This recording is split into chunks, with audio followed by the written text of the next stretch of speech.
భారతదేశం పాకిస్తాన్ నుంచి వేరైన తర్వాత హిందూ మతానికి సంబంధించిన చాలా వరకు సంస్థానాలు ఇండియాకు వచ్చేసాయి. కానీ కొన్ని సంస్థానాలు మాత్రం పాక్లోనే ఉండిపోయాయి. అలా ఉండిపోయిన సంస్థానాలు హిందూ మతానికి సంబంధించిన కారణంగా కాలక్రమేణా కనుమరుగైపోయాయి. పైగా పాకిస్తాన్ వ్యవస్థ గురించి ప్రత్యేకంగా చెప్పాల్సిన అవసరం లేదు. అక్కడ నివసిస్తున్న కొంతమంది హిందువులను కూడా బలవంతంగా మత మార్పిడి చేస్తూ ఉంటారు.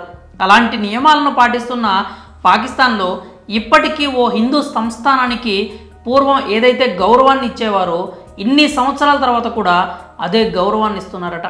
పైగా ఈ సంస్థానపు రాజకుటుంబం అంటే పాకిస్తాన్ ప్రభుత్వం కూడా భయపడుతుందట.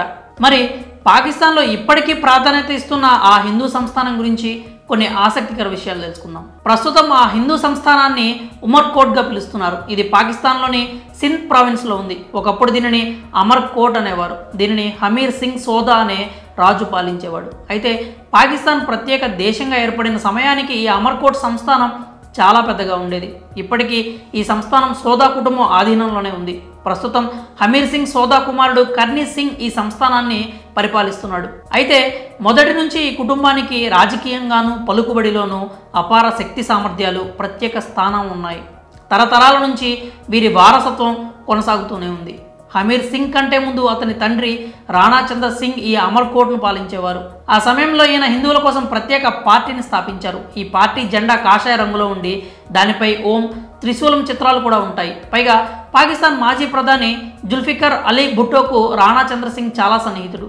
అంతేకాకుండా చంద్ర సింగ్ 7 సార్లు ఎంపీగా, కేంద్ర మంత్రిగా కూడా పనిచేశారు. కాగా 2009లో ఈయన కన్నుమూశారు. ఇప్పటికీ పాక్ ఎన్నికల్లో ఈ పార్టీ పోటీగా నిలుస్తుంది అంటే అది ఖచ్చితంగా సోదా కుటుంబానికి ఉన్న పేరు ప్రఖ్యాతల వలన మాత్రమే సాధ్యం.